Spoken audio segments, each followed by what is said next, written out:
مزید ایسی نئی ویڈیوز دیکھنے کے لیے ہمارے یوٹیوب چینل پیغام نقشبند کو سبسکرائب کریں اور ویڈیو کو شیئر کریں۔ جزاک اللہ۔ کہ 3 چیزیں تباہ کن ہیں۔ 3 نمبر 1 خواہش، نفس جس کا اتباع کیا جائے، خواہش نفس جس کا اتباع کیا جائے، اور فرمایا کہ حد سے بڑھ کر کنجوسی، حد سے بڑھ کر کنجوسی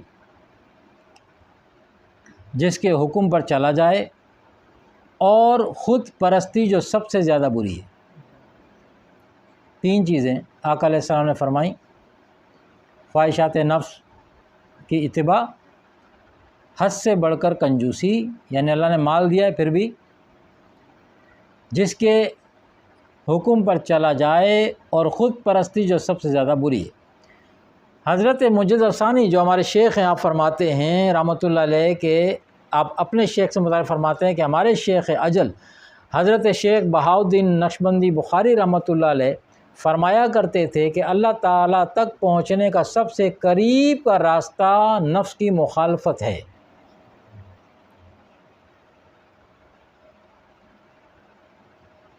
مراد یہ ہے کہ احکام شریعت کی نگہداشت کے ساتھ نفس کی مخالفت کی جائے۔ حضرت خواجہ محمد معصوم فاروقی رحمۃ اللہ علیہ، اور یہ حضرت امام ربانی رحمۃ اللہ علیہ کے شہزادے ہیں، آپ فرماتے ہیں کہ طالب و مطلوب کے درمیان سب سے بڑا حجاب طالب کا اپنا نفس ہے۔ یعنی طالب و مطلوب سے ہم مراد کیا ہے؟ بندہ اور خدا، ان دو کے درمیان جو بیچ میں پردہ ہے، بندہ کہتا ہے کہ بعض اوقات کہ مجھے عبادات میں لذت نہیں آتی ہے، یا مجھے مائنڈ نہیں بن پاتا، وغیرہ وغیرہ بہت ساری باتیں ہوتی ہیں، تو فرمایا کہ وہ اللہ تک پہنچنے کا درمیان جو تیری چیز حائل ہے، جو رکاوٹ ہے، وہ تیرا اپنا نفس ہے۔ اور نفس کیا ہے؟ اس کی خواہشات کی تکمیل۔ تو فرمایا کہ ایک قابل غور بات یہ ہے کہ کچھ گناہ بالکل واضح ہوتے ہیں، اللہ تعالیٰ کے خوف سے ان سے بچنا ممکن ہوتا ہے، مگر کچھ گناہ چیونٹی کی چال سے بھی زیادہ باریک ہیں۔ اب وہ شروع میں اس وقت آپ سے بات کی نا، شرک خفی والی، یہ غور سے سنیں اس کو۔ مگر کچھ گناہ چیونٹی کی چال سے بھی زیادہ باریک ہیں۔ جس طرح چیونٹی کی چال چھپی ہوئی ہوتی ہے، اسی طرح شرک اصغر، یہ جو چھوٹا شرک ہوتا ہے، شرک اصغر ہے جو انسان سے سرزد ہوتا ہے، اور یہ شرک اصغر وہ گناہ ہے جو نیکی کی شکل میں سرزد ہوتا ہے۔ یہ شرک اصغر کہتے ہیں چھوٹا، اکبر مانے بڑا، اصغر مانے چھوٹا۔ یہ شرک اصغر کیا ہے؟ شرک اصغر فرمایا وہ ہے جو نیکی کی شکل میں سرزد ہو جاتا ہے، جیسے عبادات وغیرہ میں ریاکاری اور دکھاوٹ، اپنی عبادت اور ریاضت پر غرور کرنا، اور خود کو زیادہ متقی تصور کرنا۔ یہ مقام بڑی لغزش گاہ ہے۔ اسی لیے اکابر نے، ہمارے بزرگوں میں سے کسی نے اپنے مرید سے کہا تھا کہ مجھے یہ اندیشہ نہیں کہ شیطان گناہوں کے راستے تجھ تک پہنچے۔ ایک شیخ تھے، انہوں نے اپنے مرید سے کہا کہ مجھے یہ اندیشہ نہیں کہ شیطان گناہوں کے راستے تجھ تک پہنچے گا، مگر مجھے خوف یہ ہے کہ شیطان نیکیوں کے راستے سے کہیں تجھ تک نہ پہنچ جائے۔ اس سے بچنے کی صورت یہی ہے کہ ہر وقت نفس کو اپنا دشمن ہی سمجھے، اور اللہ تعالیٰ سے عاجزی کے انداز میں زاری اور استغفار کرتا رہے، اور اللہ تعالیٰ کی پناہ اور حفاظت کا طلبگار رہے۔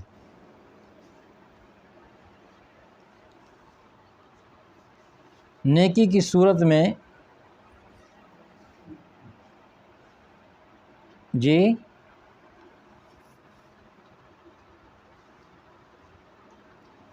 شرک اصغر نیکی کی صورت میں ظاہر ہوتا ہے، اور وہ کیا ہے؟ وہ عبادات، جو بھی نیک اعمال ہے اس میں دکھاوا، ریاکاری،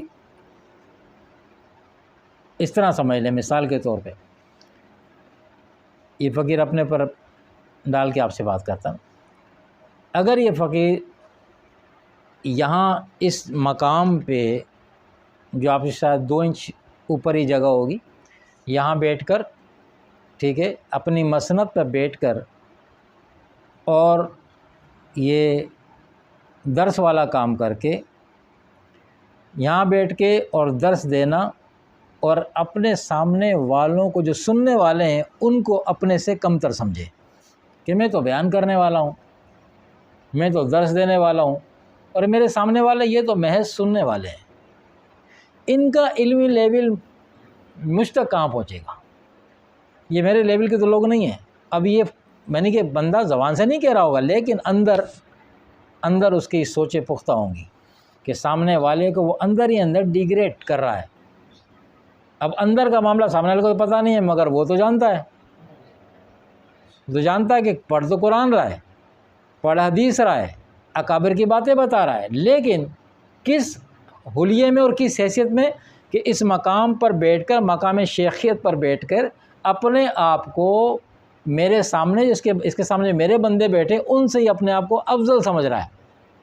اس افضل کا سمجھا جانا یہ ہے شرک خفی، شرک اصغر جسے کہا گیا۔ یعنی بھی سارے کام فقیر کرتا رہے، قیامت تک بھی کرتا رہے نا، ٹکے کا فائدہ نہیں ہونے والا، تباہی ہے۔ آپ کو فائدہ ہو جائے گا، سننے والے فائدہ اٹھا جائیں گے، یہاں بیٹھنے والا اگر اس سوچ کا حامل ہوا کہ چار باتیں پڑھ کے سنانے پہ اس کا دماغ ہوا میں اڑنے لگے، ٹھیک ہے، تو پھر یہ اپنی خیر منائے۔ اللہ نے اس طرف اشارہ دیا، حضور علیہ السلام نے اس طرف اشارہ دیا، مشائخ نے اسے کھول کھول کے بیان کر دیا کہ انہوں نے اپنے مرید سے کہا کہ مجھے اس بات کا اندیشہ نہیں کہ شیطان تجھ پر گناہوں کی طرف سے ہے، وہ تو آئے گا، شیطان گناہ ہی کراتا ہے نا، وہ تو ایک الگ بات ہے، پھر آدمی کو احساس ہو جائے گا، توبہ کر لے گا، لیکن یہ جو وار ہے اس کا عبادت کے ذریعے آنا اور اس انداز میں آنا کہ بندے کو احساس بھی نہیں ہوگا کہ میں نے یار اگر میں سوچ میری ہے کہ میں ایک اچھا کام کر رہا ہوں اور ان سے بہتر ہی ہوں، تو یہاں اس بات تو صحیح ہے، یہ تو اس کتاب کے الفبے بھی نہیں جانتے، یہ تو شعبہ تصوف جو ہے اس سے ناواقف لوگ ہیں، تو میں واقف ہوں۔ اب یہ میں واقف ہوں جو نا، یہ میں مروائے گی اس کو، اس لیے فقیر نے کہا سامنے والوں کا تو فائدہ ہو جائے گا، اس کا بیڑا غرق ہو جائے گا، قرآن سنانے کے باوجود، حدیث سنانے کے باوجود، کیونکہ وہ شیطان نے اپنا کام بڑی باریک بینی سے کیا کہ تجھے تو ہم دیکھتے ہیں کہاں سے آئے گا آ، لیکن جس بندے کے ساتھ اللہ تبارک و تعالیٰ کی رحمت ہو، اور جو امام ربانی رحمۃ اللہ علیہ فرماتے ہیں کہ جب شیطان اطاعت کے راستے آئے، جب شیطان یہ وہی طریقہ ہے، جب شیطان اطاعت کے راستے آئے کہ عبادات کے اندر شامل ہو کے جب وہ آئے تو فرمایا کہ پھر سوائے مرشد کامل کے بچنا محال ہے، مشکل ہے۔ یہ کس کا فرمان ہے؟ حضرت مجدد ثانی رحمۃ اللہ علیہ فرما رہے ہیں، 1000 سال کے مجدد ہیں، آپ فرما رہے جب شیطان اطاعت کے راستے آئے، شیطان کی دوستی کس کے ساتھ ہے؟ آپ کے نفس کے ساتھ ہے، شیطان کی دوستی آپ کے نفس کے ساتھ ہے، نفس کا تعلق کہاں سے؟ باہر سے نہیں، وہ آپ کے اندر ہے، وہ باہر کا دشمن یہ اندر کا دشمن، ان دونوں نے ہاتھ ملایا ہوا ہے، بیچ میں ہمیں اب ان کے پاس ایک سے بڑھ کے ایک جال ہے، ایک جال پھینکتے ہیں، اگر وہ اس کا بندہ توڑ کر لیتا ہے پھر دوسرا جال پہلے تیار رکھا ہوا ہے، یعنی ایک کے بعد ایک اٹیک ہے، ایک کے بعد ایک اٹیک۔ تو امام ربانی اشارہ دے رہے ہیں اگر کوئی بچنا چاہتا ہے تصوف کی دنیا کے حوالے سے تو فرمایا کہ سوائے مرشد کامل کے بچنا۔ اب مرشد کامل کے بچنا موال تو مرشد کامل کیا کرے گا؟ بندہ یعنی کہ دور بیٹھا رہے، بیعت ہو جائے، دور بیٹھ کے بس کیا کرتا رہے، وہ ختم ہو گئی بات، بیعت ہو کے چلا گیا، نہیں، ایسا نہیں ہوگا۔ مرشد کامل کے سوائے مرشد کامل کی تربیت، اس کی صحبت، اس کا کہنا ماننے سے اس کے شر سے بچے گا، اور بات گھوم کے وہیں چلی جائے گی جو پہلی بات کیا بتائی تھی، لا الہ الا اللہ والی بات۔ کیا فرمایا تھا اللہ تعالیٰ نے کہ اس شخص کو دیکھا ہے جس نے خواہشات نفسانی کو اپنا خدا بنا لیا ہے۔ شیخ کامل کیا کام کراتا ہے؟ اسی طرف توجہ دلا کے اس نفس کی سرکشی کو ختم کرتا ہے، اور یہی توجہ دلا رہا ہوتا ہے کہ وہ جو اندر چھپا ہوا دشمن ہے بڑی باریک سے تمہاری عبادات کو کھا رہا ہے، تم اپنے آپ کو بڑا ذکر و فکر کرنے والا سمجھ رہے ہو، بڑا مبلغ سمجھ رہے ہو، بڑا درس دینے والا سمجھ رہے ہو، لیکن خیال کرنا اگر اس قسم کے خیال آئیں تو فوراً لاول پڑھ لینا، ان خیالوں کو بیٹھ نہیں جانا کہ ہاں تو بہت واقعی میں اگر خیالات آ رہے ہیں تو کیا ہوا، کام تو یہی ہے، کام تو میں صحیح کر رہا ہوں. نہیں، فرمایا کہ ایسا نہ ہونے دینا. حضرت قاضی ثناء اللہ پانی پتی مجددی فرماتے ہیں کہ کسی فانی فی اللہ باقی باللہ شیخ کا دامن پکڑ لے اور کوئی کام اس کی حکم اور اجازت کے بغیر نہ کرے. یہ تفسیر مظہری کا حوالہ ہے. اب نفس سے بچنے، شیطان سے بچنے کے لیے وہ ترکیب بتائی جا رہی ہے. حضرت شیخ امام یعقوب کرخی رحمۃ اللہ علیہ اپنے مریدی کے ابتدائی دور کا ایک واقعہ بیان فرماتے ہیں کہ میں نے اپنے نفس میں سستی اور باطن میں تاریکی محسوس کی تو نفلی روزے رکھنے شروع کر دیے. کیا اپنے نفس میں سستی اور باطن میں تاریکی. یہ نفس میں سستی مراد کی عبادت کی طرف شغف کم ہو. تو میں نے کیا کیا کہ فرائض، واجبات، سنتوں کے علاوہ نفلی روزے رکھنا شروع کر دیے اور روزہ رکھ کے صبح کو اپنے شیخ اجل حضرت بہاؤالدین نشم بخاری رحمۃ اللہ علیہ کی خدمت میں چلا گیا. روزہ رکھ کے ان کے پاس گیا تو شیخ رحمۃ اللہ علیہ نے کھانا منگوایا. کہتے ہیں میرے مرشد نے کھانا منگوایا اور مجھے کھانے کا حکم فرمایا، اور اس کا کیا تھا؟ روزہ، لیکن نفلی. ٹھیک ہے. اور فرمایا کہ آؤ ساتھ کھانا کھاؤ. اب یہ تربیت ہو رہی ہے. وہ جملہ یاد رکھا فرمایا نا کہ سوائے مرشد کامل کے بچنا. جب شیطان اطاعت کے راستے آئے تو سوائے مرشد کامل کے بچنا محال ہے. تو فرمایا کہ آؤ کھانا کھاؤ، اور پھر فرمایا کہ وہ بندہ برا ہے جو ہوا پرست ہو اور خواہش اس کو گمراہ کر دے، اور جو روزہ خواہش نفس کے زیر اثر ہو اس سے کھانا افضل ہے. اس سے میں سمجھ گیا کہ نفل عبادت کے لیے شیخ کی اجازت ضروری ہے. پھر سن لیں غور بھائی، اس کو توجہ سے سنیں. فرمایا حضرت خواجہ بہاؤالدین نشم بخاری رحمۃ اللہ علیہ نے کہ جو ہوا پرست ہو اور خواہش اس کو گمراہ کر دے، یعنی نفس کا تابع ہو اور خواہش اسے گمراہ کر دے، اور جو روزہ خواہش نفس کے زیر اثر ہو، اور جو کوئی عبادت ہو، اگر وہ نفس کے زیر، وہ عبادت اس کی نفس کے، چاہے وہ روزے جیسی بات کیوں نہ ہو، اگر وہ نفس کے زیر اثر ہے تو فرمایا کہ اس سے بہتر ہے کھانا کھا لے، کیونکہ اس عبادت سے اسے کچھ ملنے والا نہیں ہے. فرمایا کہ اس سے میں سمجھ گیا کہ نفل عبادت کے لیے شیخ کی اجازت ضروری ہے. یہ اس کے لیے جو مرید ہے، اس کا جو اس کی سمت ہے، اس کا جو سمجھ لیں کہ اس کا جو تربیت گاہ ہے، اس کا شیخ ہے.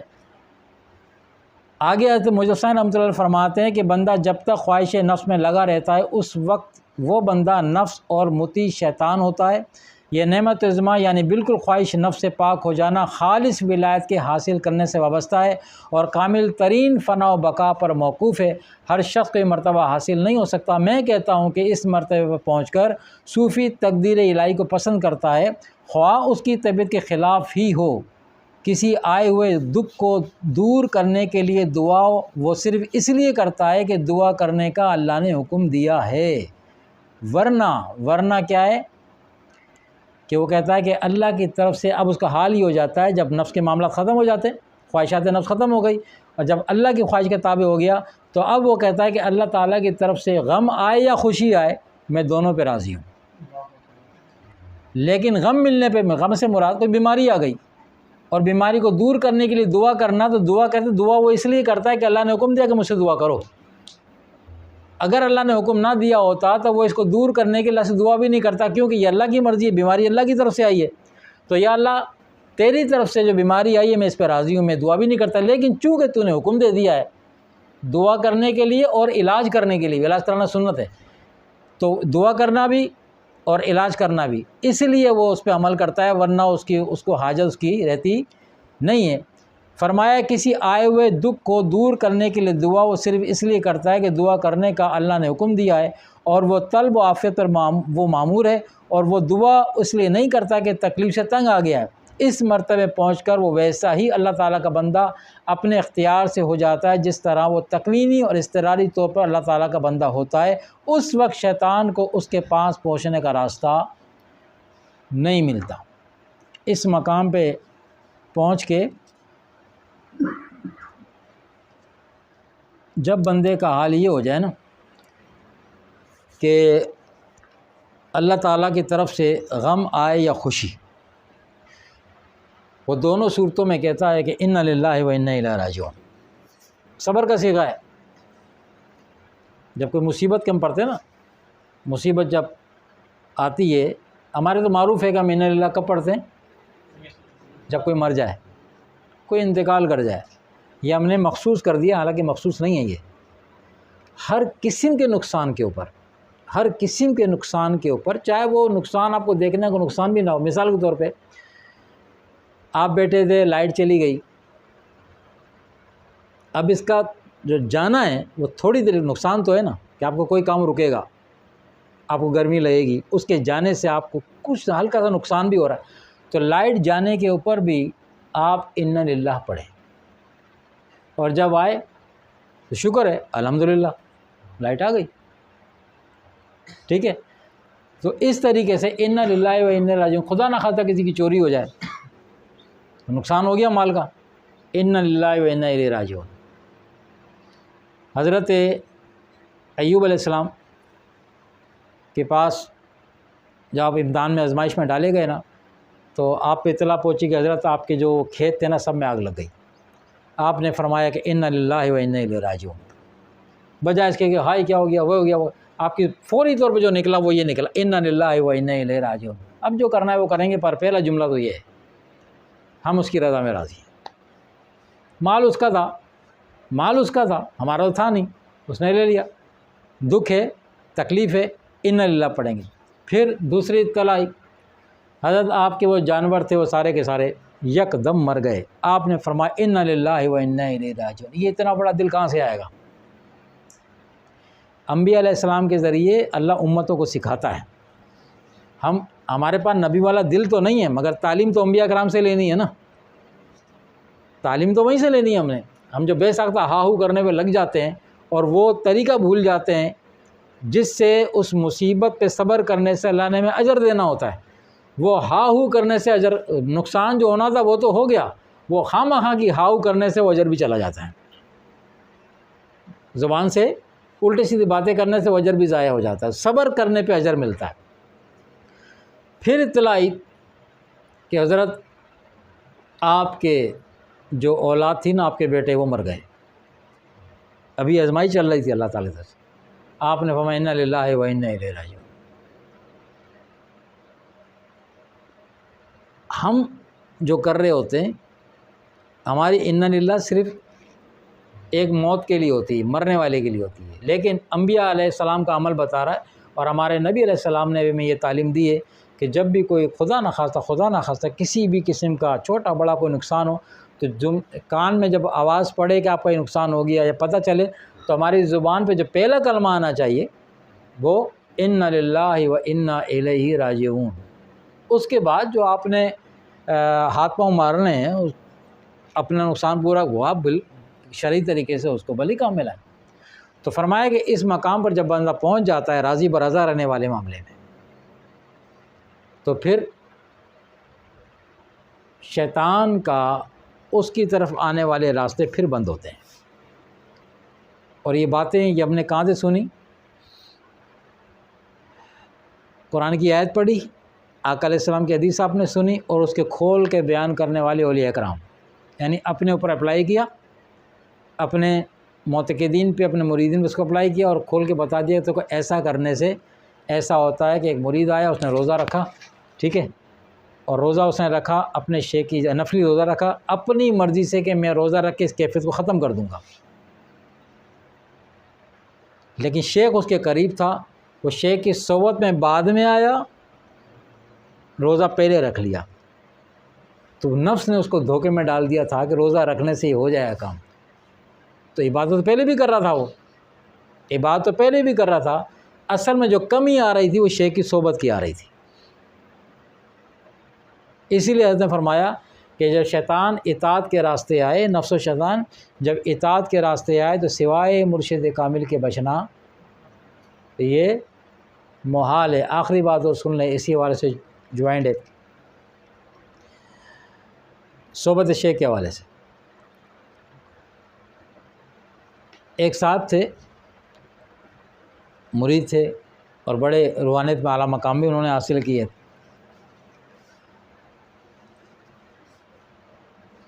ایک رات، ایک وقت، ایک جگہ اپنے شیخ سے ان کی ملاقات ہو گئی، تو حضرت نے فرمایا کہ کافی دن سے آپ آ نہیں رہے، کیا بات ہے؟ روزانہ آنے والا بندہ اچانک آنا بند کر دے۔ تو حضرت فرمایا کیا بات ہے، آپ آ نہیں رہے؟ تو انہوں نے کہا حضرت جس وجہ سے میں آپ کے پاس آتا تھا، جس وجہ سے آپ کے ساتھ میری نسبت قائم ہوئی، وہ مجھے مل گیا۔ کیا مل گیا؟ کہ جو آپ نے مجھے ذکر فکر سکھایا ہے وہ میں کرتا ہوں۔ اب میں رات کو جب ذکر فکر میں عشاء کی نماز کے بعد جب بیٹھ کے مراقبہ کرتا ہوں، اب مراقبہ تو ذکر الہی ہے نا، لیکن دیکھو وہ کیسے آتا ہے، وہ فرشتوں کا استاد رہ چکا ہے، اس کا علم کتنا ہوگا۔ زمین کا کوئی چپا نہیں چھوڑا جہاں اس نے سجدہ نہ کیا ہو، شیطان، تو اس کی عبادت کتنی ہوں گی، ٹھیک ہے۔ تو اس نے کہا کہ جب میں مراقبہ کرتا ہوں نا، اور ذکر الہی جب کرتا ہوں، مراقبہ کرتا ہوں، تو میرے سامنے منظر چینج ہو جاتا ہے، اور بڑے حسین و جمیل لوگ آتے ہیں، بڑے بزرگ شخصیات آتی ہیں، اور مجھے وہ لے کے ایک باغ میں پہنچ جاتے ہیں جو غالباً جنت ہے، جنت جو سنی ہے بالکل ویسے ہی۔ تو میں سمجھتا ہوں کہ میں جنت میں چلا جاتا ہوں، اور وہاں وہ جو آپ بیان کرتے ہیں وہ ساری چیزیں مجھے نظر آتی ہیں، وہ حور و قصور، وہ غلما اور وہ بزرگان دین، سب مجھے وہاں۔ تو روزانہ رات کو یہ معمول ہو گیا میرا کہ میں وہ ذکر فکر کرتا ہوں، مراقبہ کرتا ہوں، اور وہ روزانہ رات کو ہستیاں آتی ہیں مجھے لے کے چلی جاتی ہیں۔ تو زمین میں بیٹھ کے روزانہ جنت کے مزے لے رہا ہوں۔ تو اب مقصود تو مجھے مل گیا، مرنے کے بعد جنت چاہیے، تو مجھے تو زندگی میں اس کی وجہ سے، اس کی بدولت مجھے تو مقصود میرا حاصل ہو گیا۔ جس کے وجہ سے میں آپ کے پاس آتا تھا، میرا مقصود مجھے مل گیا، تو پھر اب آپ کے پاس آنے کا سبب کوئی نہیں ہے۔ فرمایا اچھا یہ بات ہے؟